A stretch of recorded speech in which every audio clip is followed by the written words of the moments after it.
Spirits in Bondage, a cycle of lyrics by Clive Hamilton. Introduction.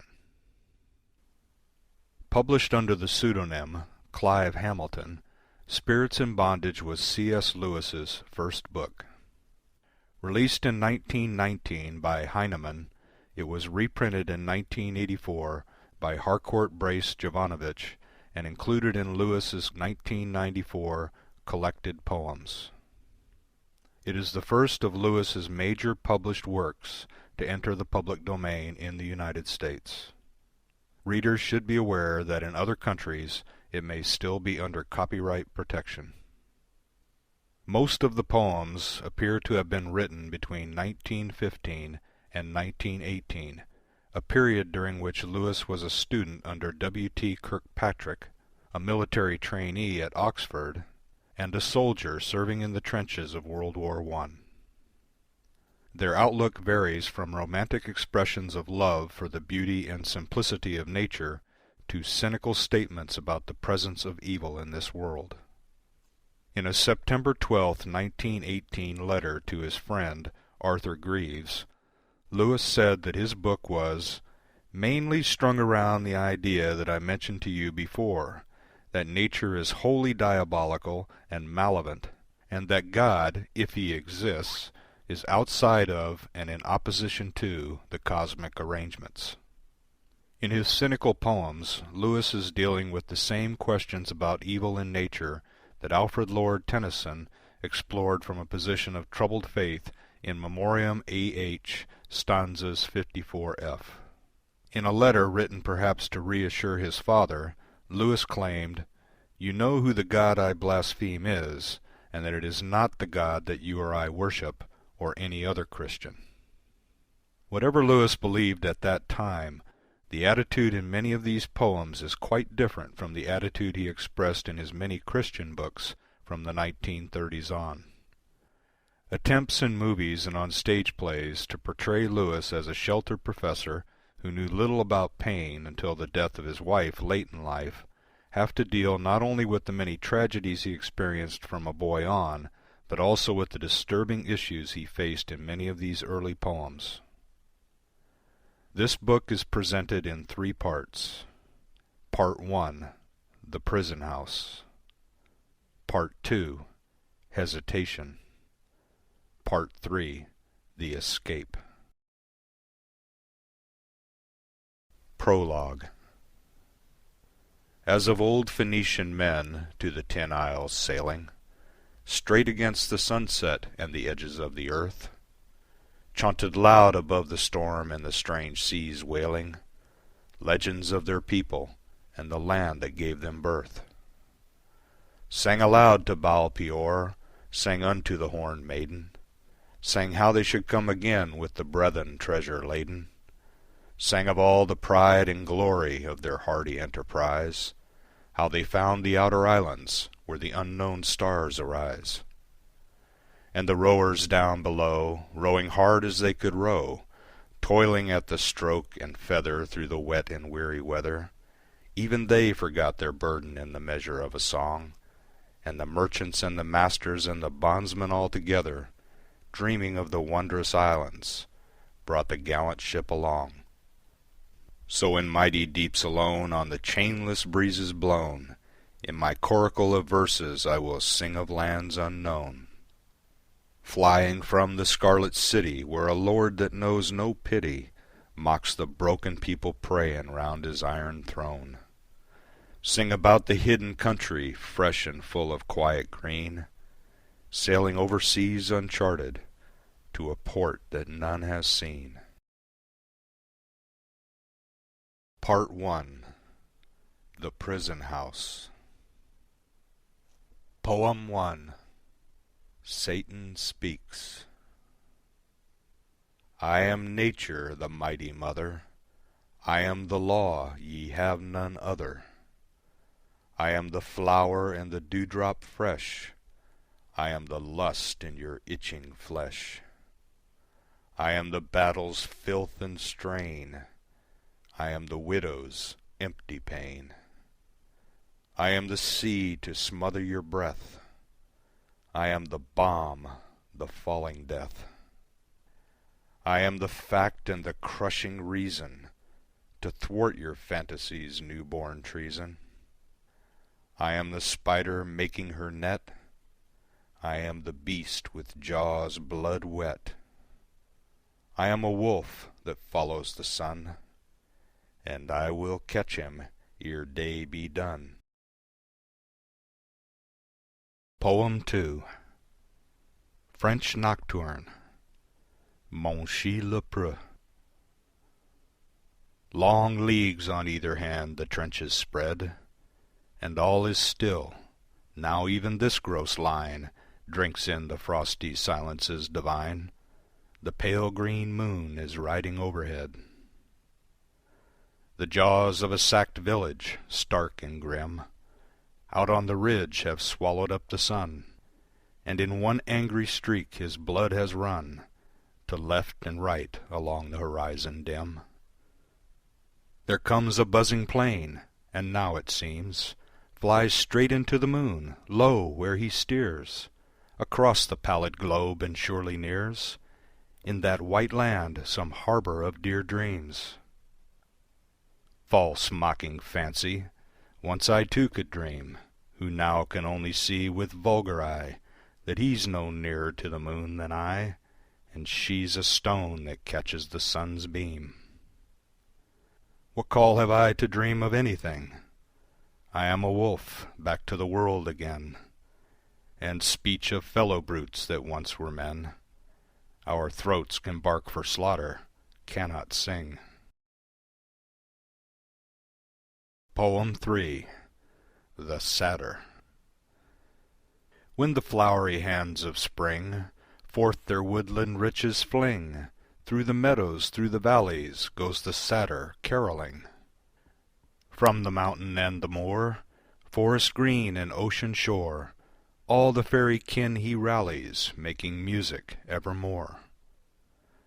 See, the shaggy pelt doth grow on his twisted shanks below, and his dreadful feet are cloven, though his brow be white as snow. Though his brow be clear and white, and beneath it fancies bright, wisdom and high thoughts are woven, and the musics of delight. Though his temples too be fair, yet two horns are growing there, bursting forth to part asunder all the riches of his hair. Fairy maidens he may meet, fly the horns and cloven feet, but his sad brown eyes with wonder, seeing, stay from their retreat. Poem 4. Victory. Roland is dead, Cuchulain's crest is low, the battered war-rear wastes and turns to rust, and Helen's eyes and Isol's lips are dust, and dust the shoulders and the breasts of snow. The fairy people from our woods are gone, no dryads have I found in all our trees, no Triton blows his horn about our seas, and Arthur sleeps far hence in Avalon. The ancient songs they wither as the grass, and waste as doth a garment waxen old. All poets have been fools who thought to mould a monument more durable than brass. For these decay, but not for that decays the yearning high rebellious spirit of man, that never rested yet since life began, from striving with red nature and her ways. Now in the filth of war the baresark shout, of battle it is vexed, and yet so oft out of the deeps of old it rose aloft, that they who watch the ages may not doubt. Though often bruised, oft broken by the rod, yet, like the phoenix from each fiery bed, higher the stricken spirit lifts its head, and higher till the beast become a god. Poem 5. Irish Nocturne. Now the grey mist comes creeping up from the waste ocean's weedy strand, and fills the valley as a cup, if filled of evil drink in a wizard's hand. And the trees fade out of sight, like dreary ghosts unhealthily, into the damp pale night, till you almost think that a clearer eye could see some shape come up of a demon seeking apart his meat as Grendel sought in heart the thanes that sat by the wintry log, Grendel or the shadowy mass of Balor, or the man with the face of clay, the grey walker who used to pass over the rock arch nightly to his prey.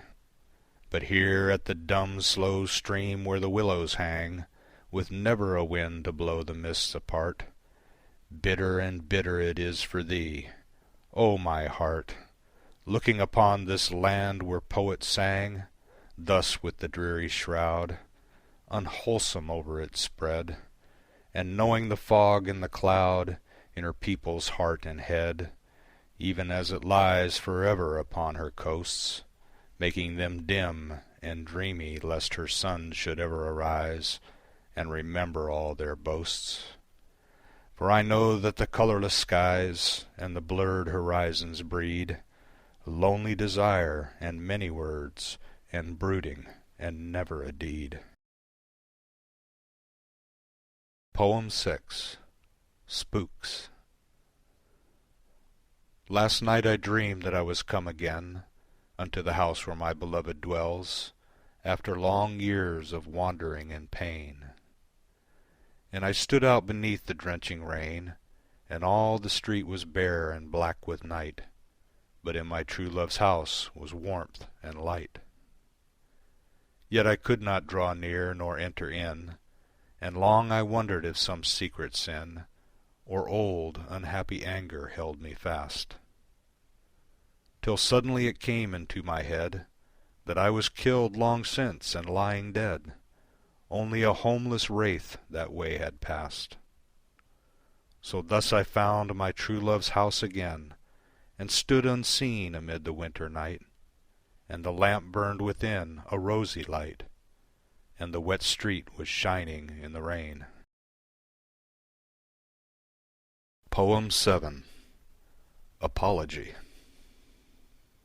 If men should ask, Despina, why I tell of nothing glad nor noble in my verse, to lighten hearts beneath this present curse, and build a heaven of dreams in real hell, go you to them and speak among them thus: there was no greater grief than to recall, down in the rotting grave where the lithe worms crawl, green fields above that smiled so sweet to us. Is it good to tell old tales of Troynovant, or praises of dead heroes tried and sage, or sing the queens of unforgotten age, Brynhild and Mev and virgin Bradamant? How should I sing of them? Can it be good to think of glory now when all is done, and all our labor underneath the sun has brought us this, and not the thing we would? All these were rosy visions of the night, the loveliness and wisdom feigned of old. But now we wake, the east is pale and cold, no hope is in the dawn, and no delight. Poem 8. Ode for New Year's Day. Woe unto you, ye sons of pain, that are this day in earth! Now cry for all your torment, now curse your hour of birth, and the fathers who begat you to a portion nothing worth. And thou, my own beloved, for as brave as e'er thou art, bow down thine head, Despina, clasp thy pale arms over it, lie low with fast-closed eyelids, clenched teeth, enduring heart, for sorrow on sorrow is coming, wherein all flesh has part. The sky above is sickening, the clouds of God's hate cover it, body and soul shall suffer beyond all word or thought, till the pain and noisy terror that these first years have wrought seem but the soft arising and prelude of the storm, that fiercer still and heavier with sharper lightnings fraught, shall pour red wrath upon us over a world deform.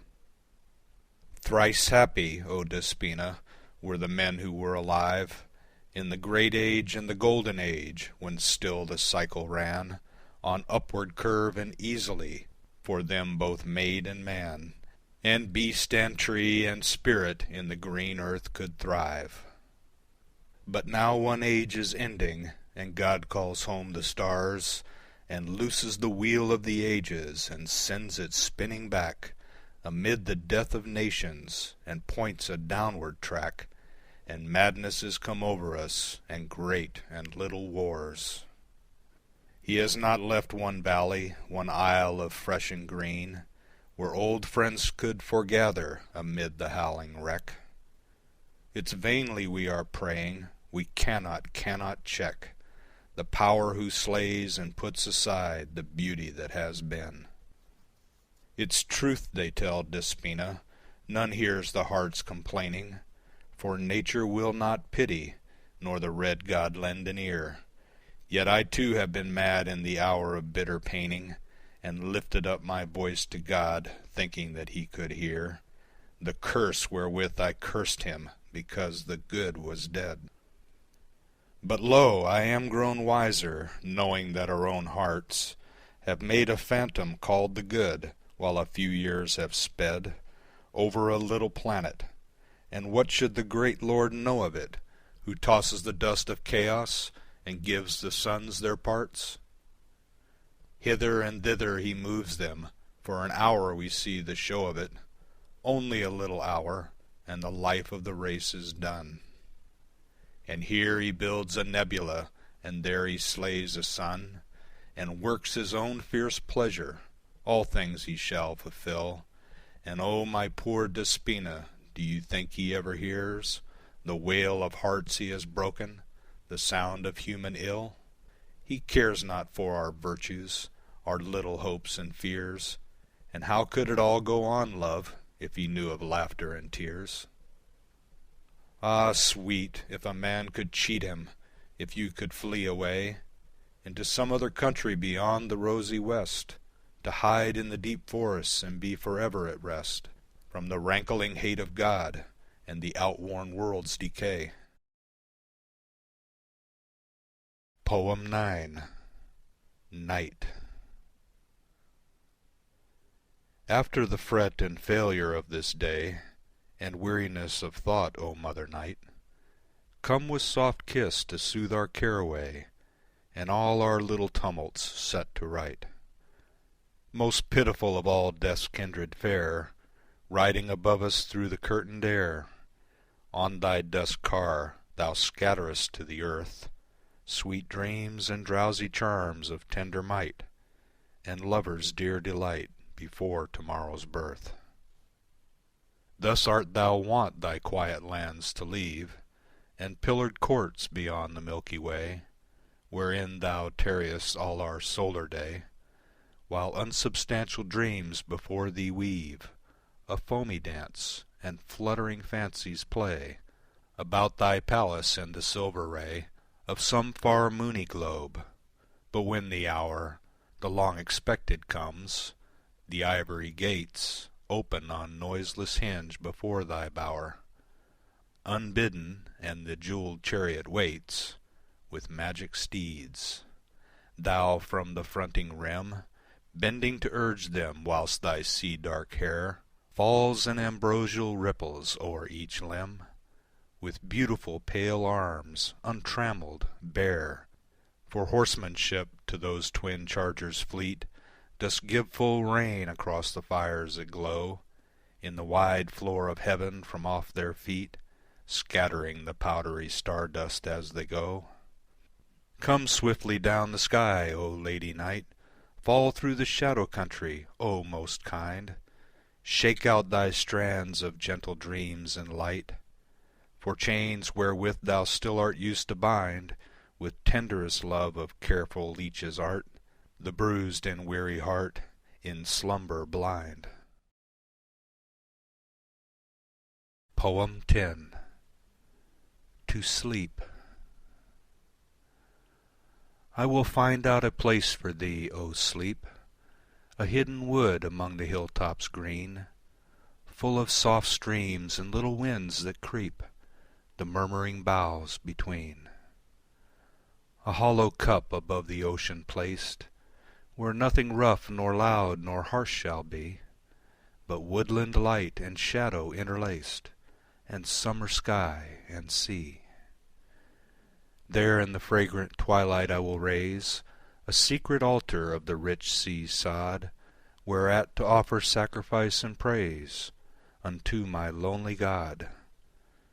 Due sacrifice of his own drowsy flowers, the deadening poppies in an ocean shell, round which through all forgotten days and hours the great seas wove their spell. So may he send me dreams of dear delight, and draughts of cool oblivion quenching pain, and sweet half-wakeful moments in the night to hear the falling rain. And when he meets me at the dusk of day, to call me home forever, this I ask, that he may lead me friendly on that way, and wear no frightful mask. Poem 11. In Prison. I cried out for the pain of man, I cried out for my bitter wrath, against the hopeless life that ran forever in a circling path, from death to death since all began. Till on a summer night I lost my way in the pale starlight, and saw our planet far and small through endless depths of nothing fall, a lonely pinprick spark of light upon the wide enfolding night, with leagues on leagues of stars above it, and powdered dust of stars below. Dead things that neither hate nor love it, not even their own loveliness can know, being but cosmic dust and dead.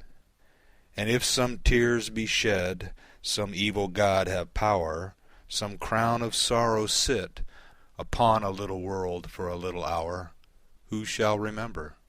Who shall care for it?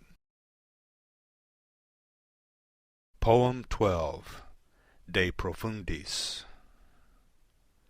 Come, let us curse our master ere we die, for all our hopes in endless ruin lie.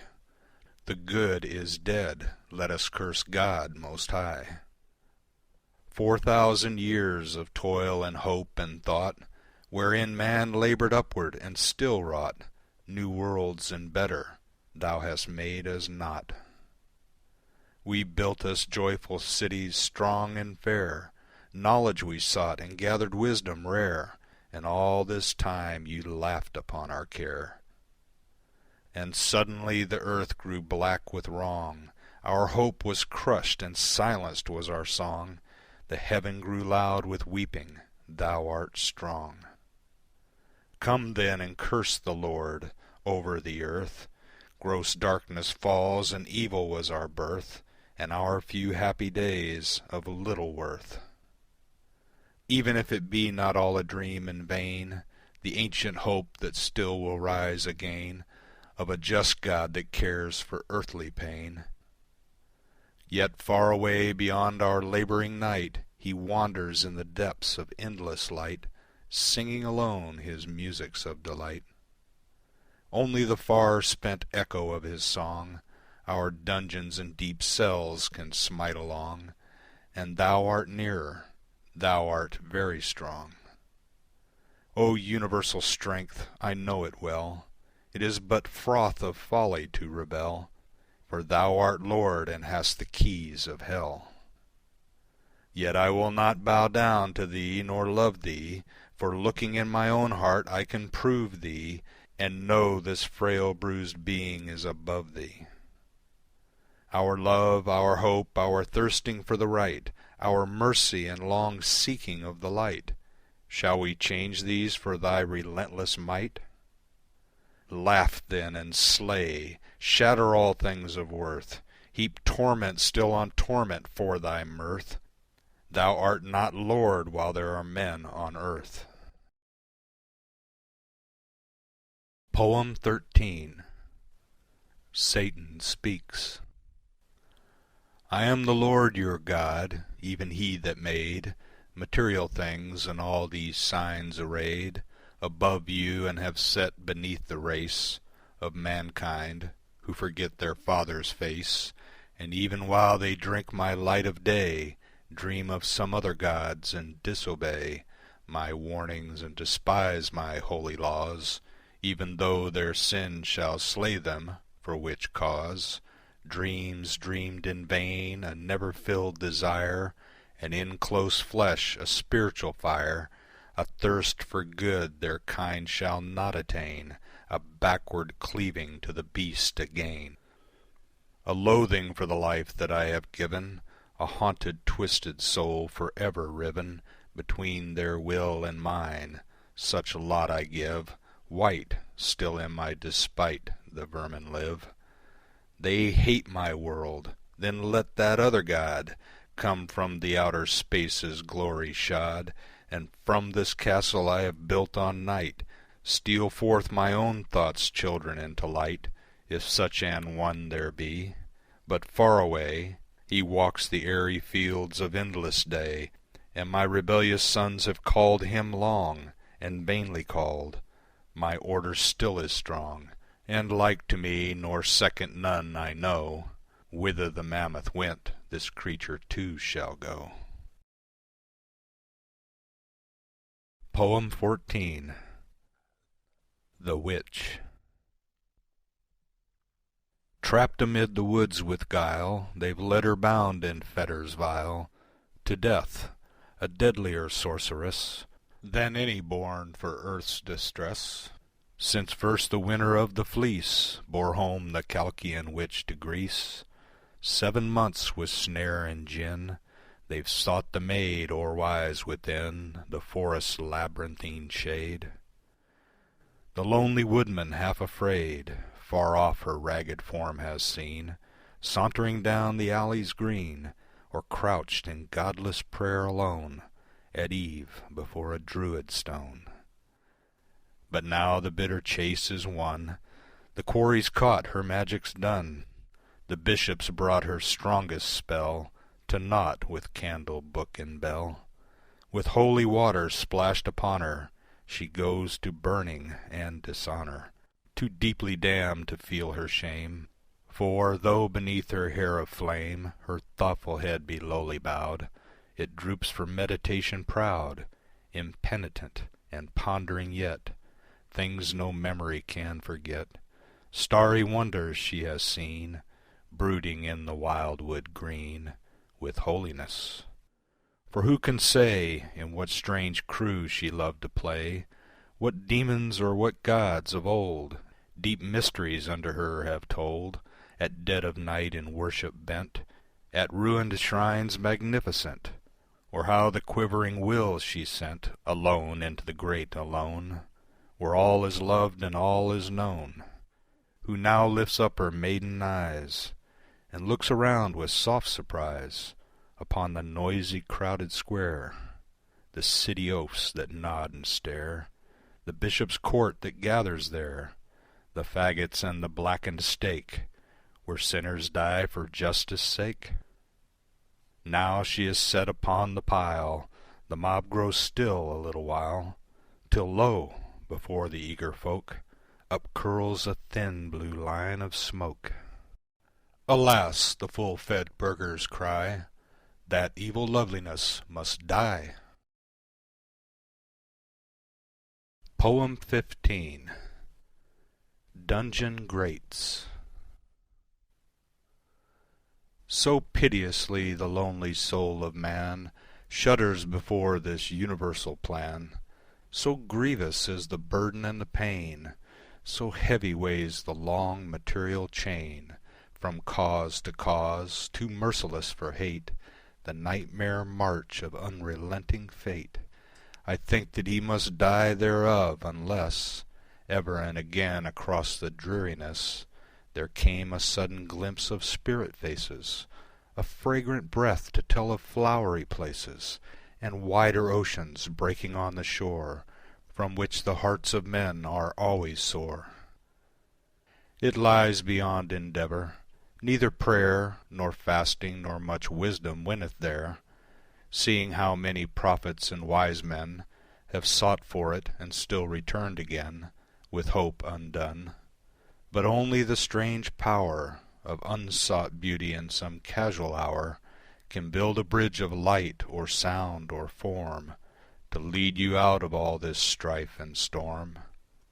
When of some beauty we are grown apart, till from its very glory's midmost heart outleaps a sudden beam of larger light into our souls, all things are seen aright, amid the blinding pillar of its gold, 7 times more true than what for truth we hold in vulgar hours. The miracle is done, and for one little moment we are one with the eternal stream of loveliness that flows so calm aloft from all distress, yet leaps and lives around us as a fire, making us faint with overstrong desire to sport and swim forever in its deep. Only a moment. Oh, but we shall keep our vision still. One moment was enough. We know we are not made of mortal stuff, and we can bear all trials that come after, the hate of men and the fool's loud bestial laughter, and nature's rule and cruelties unclean, for we have seen the glory we have seen. Poem 16. The Philosopher. Who shall be our prophet then, chosen from all the sons of men, to lead his fellows on the way of hidden knowledge, delving deep to nameless mysteries that keep their secret from the solar day? Or who shall pierce with surer eye this shifting veil of bittersweet, and find the real things that lie beyond this turmoil which we greet with such a wasted wealth of tears? Who shall cross over for us the bridge of fears, and pass into the country where the ancient mothers dwell? Is it an elder, bent and hoar, who where the waste Atlantic's swell on lonely beaches makes its roar, in his solitary tower, through the long night hour by hour, pores on old books with watery eye, when all his youth has passed him by, and folly is schooled, and love is dead, and frozen fancy laid abed, while in his veins the gradual blood slackens to a marish flood? For he rejoiceth not in the ocean's might, neither the sun giveth delight, nor the moon by night shall call his feet to wander in the haunted forest lawn. He shall no more rise suddenly in the dawn, when mists are white and the dew lies pearly, cold and cold on every meadow, to take his joy of the season early, the opening flower and the westward shadow, and scarcely can he dream of laughter and love, they lie so many leaden years behind. Such eyes are dim and blind, and the sad aching head that nods above his monstrous books can never know the secret we would find. But let our seer be young and kind, and fresh and beautiful of show, and take in ear the lusty head, and rapture of his youth be dead, ere the gnawing peasant reason school him over deep in treason to the ancient high estate of his fancy's principate, that he may live a perfect whole, a mask of the eternal soul, and cross at last the shadowy bar to where the ever-living are. Poem 17. The Ocean Strand. O leave the labouring roadways of the town, the shifting faces and the changeful hue of markets and broad echoing streets that drown the heart's own silent music, though they too sing in their proper rhythm and still delight the friendly ear that loves warm humankind, yet it is good to leave them all behind, now when from lily dawn to purple night summer is queen. Summer is queen in all the happy land. Far, far away among the valleys green, let us go forth and wander hand in hand, beyond those solemn hills that we have seen so often welcome home the falling sun into their cloudy peaks when day was done. beyond them till we find the ocean strand, and hear the great waves run, with the waste song whose melodies I'd follow, and weary not for many a summer day, born of the vaulted breakers arching hollow, before they flash and scatter into spray. On, if we should be weary of their play, then I would lead you further into land, where with their ragged walls the stately rocks, shunt in smooth courts and paved with quiet sand, to silence dedicate. The sea god's flocks have rested here, and mortal eyes have seen, by great adventure at the dead of noon, a lonely Nereid, drowsing half a swoon, buried beneath her dark and dripping locks. Poem 18. Noon. Noon, and in the garden bower the hot air quivers o'er the grass, the little lake is smooth as glass, and still so heavily the hour drags, that scarce the proudest flower, pressed upon its burning bed, has strength to lift a languid head. Rose and fainting violet, by the water's margin set, swoon and sink as they were dead, though their weary leaves be fed with the foam drops of the pool, where it trembles dark and cool, wrinkled by the fountain spraying o'er it. And the honey bee hums his drowsy melody, and wanders in his course a-straying through the sweet and tangled glade, with his golden mead o'erladen, where beneath the pleasant shade of the darkling boughs a maiden, milky limb and fiery tress, all at sweetest random laid, slumbers, drunken with the excess of the noontide's loveliness. Poem 19. Milton read again, in Surrey. 3 golden months while summer on us stole, I have read your joyful tale another time, breathing more freely in that larger clime, and learning wiselier to deserve the whole. Your spirit, master, has been close at hand, and guided me, still pointing treasures rare, thick sown where I before saw nothing fair, and finding waters in the barren land. Barren once thought because my eyes were dim, like one I am grown to whom the common field, and often wandered copse one morning yield new pleasures suddenly, for over him falls the weird spirit of unexplained delight, new mystery in every shady place, in every whispering tree a nameless grace, new rapture on the windy seaward height. So may she come to me, teaching me well to savour all these sweets that lie to hand, in wood and lane about this pleasant land, though it be not the land where I would dwell. Poem 20. Sonnet. The stars come out, the fragrant shadows fall about a dreaming garden still and sweet. I hear the unseen bats above me bleat, among the ghostly moths their hunting call, and twinkling glowworms all about me crawl. Now for a chamber dim, a pillow meet, for slumbers deep as death, a faultless sheet, cool, white, and smooth. So may I reach the hall, with poppies strewn where sleep that is so dear, with magic sponge can wipe away an hour, or 12, and make them not. Why not a year?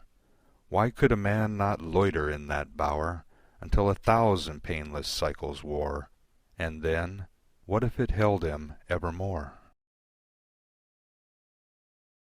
Poem 21. The Autumn Morning. See, the pale autumn dawn is faint upon the lawn that lies in powdered white, of hoarfrost dight. And now from tree to tree the ghostly mist we see, hung like a silver pall to hallow all. It wreathes the burdened air so strangely everywhere, that I could almost fear this silence drear, where no one songbird sings, and dream that wizard things, mighty for hate or love, were close above. White as the fog and fair, drifting through the middle air in magic dances dread over my head. Yet these should know me too, lover and bondman true, one that has honored well the mystic spell of earth's most solemn hours, wherein the ancient powers of dryad, elf, or faun, or leprechaun oft have their faces shown to me that walked alone, seashore or haunted fen, or mountain glen. Wherefore I will not fear to walk the woodlands sere into this autumn day, far, far away.